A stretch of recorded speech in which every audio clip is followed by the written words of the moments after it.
మర్హబా. మర్హబా అంటే hi, hello అన్నట్టుగా అర్థం. అదొక పలకరింపు. ఇది యుఏఈ, దుబాయ్, అరబిక్ ఎమిరేట్స్. మనకు తెలిసిందే ఇలకత్ మఫలియా తకలీసియా. మనం విన్నాం కదండి మన సీను వైట్ల గారి సినిమాలో ఇలకత్ మఫలియా తకలీసియా, అదనమాట దుబాయ్. ఆ దుబాయ్లో మనం తిరుగుతున్నప్పుడు మనకి బాగా అక్కడ ఆకర్షించేవి ఏంటంటే మంచి మంచి కన్స్ట్రక్షన్. ఎంఆర్ కన్స్ట్రక్షన్ అంటే గవర్నమెంట్ వాళ్ళు చేసే కన్స్ట్రక్షను.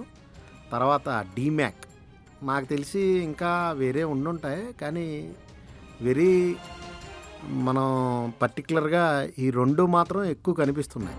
ఎంఆర్ అయితే గవర్నమెంట్ వాళ్ళు కట్టేది, డీమ్యాక్ అనేది ప్రైవేట్ది అనుకుంటా. ఇక దుబాయ్ ఏంటంటే మన ఇండియా డెవలపింగ్ కంట్రీ అంటారు కదా, నాకు దుబాయ్ వెళ్ళినప్పుడు కూడా అది కూడా డెవలపింగ్ కంట్రీలానే అనిపించింది. ఎందుకంటే ఎక్కడికక్కడ డెవలప్మెంట్ జరుగుతూనే ఉంది, ఇంకా కడుతూనే ఉన్నారు. అది ఎలా కడతారు అంటే సముద్రం నుంచి నీరుని తీసుకొచ్చి అందమైన నీటి ఫ్లోటింగ్ పక్కన ఇసుకతో పక్కన రోడ్లు నిర్మించి వాటిని రోడ్లుగా తీర్చిదిద్ది ఆ సముద్రం బ్యాక్ వాటర్స్ పక్కన నుంచి ఆ పక్కన రోడ్లలో భవంతులు అవన్నీ కన్స్ట్రక్ట్ చేసి కొత్తగా సిటీని వాళ్ళు ఏర్పాటు చేస్తున్నారు. భూమిని కూడా క్రియేట్ చేస్తున్నారు. ఇది బుర్జ్ ఖలీఫా. బుర్జ్ ఖలీఫా అనేది టెక్నాలజీ ఏంటంటే స్ప్రింగ్స్ టెక్నాలజీ బిల్డింగ్ అన్నమాట. వరల్డ్లోనే one of the highest tower, Burj Khalifa towers ఉన్న బిల్డింగు. స్ప్రింగ్స్గా దాన్ని నిలబెట్టి కట్టిన టెక్నాలజీ ఉన్న బుర్జ్ ఖలీఫా అది దుబాయ్లో ఉంది, దుబాయ్ మాల్లో ఉంది. ఇక చుట్టుపక్కలంతా శాండ్, అంటే ఇది ఎడారి ప్రాంతం కాబట్టి చుట్టుపక్కలంతా ఎలా ఉంటుందంటే కొంచెం డస్టీగా, దూరం నుంచి మనకి చూస్తే ఫాగీగా కొంచెం డస్ట్ లేచిందంటే కనుక మనకి ఎక్కువ దూరం కనిపించదు. ఎందుకని అక్కడ పిండిలాగా ఉంటుంది కాబట్టి డస్ట్ అంతా. ఇక దుబాయ్ కార్స్ గురించి, దుబాయ్ లగ్జరీ లైఫ్ గురించి మీకు అందరికీ ప్రత్యేకంగా చెప్పనవసరం లేదు, అందరూ వింటూ ఉంటారు, వెళ్ళిన వాళ్ళందరికీ తెలుసు. But this is a Dubai days on the roads అనుకోవచ్చు ఈ వీడియోని.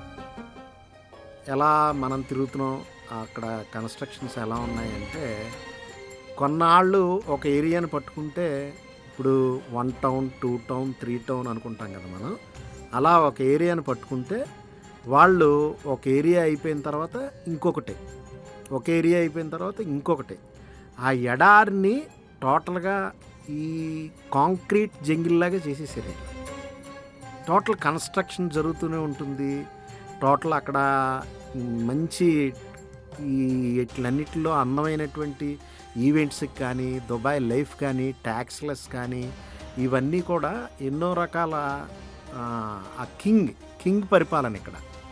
ఆ కింగ్ ఏంటంటే ఆయనున్న దాంట్లో అన్ని రకాలైన వసతులు ఉండాలి.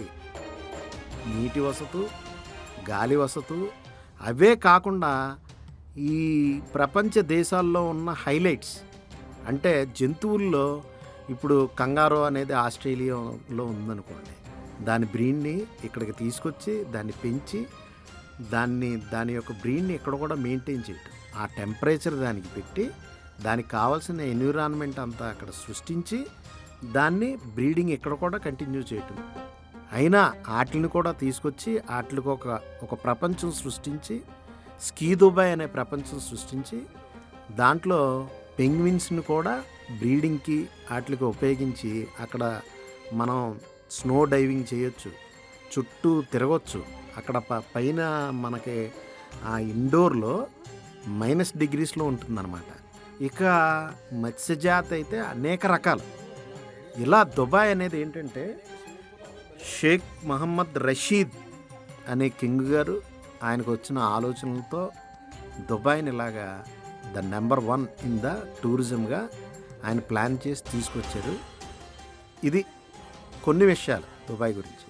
Thank you for watching. Thank you very much.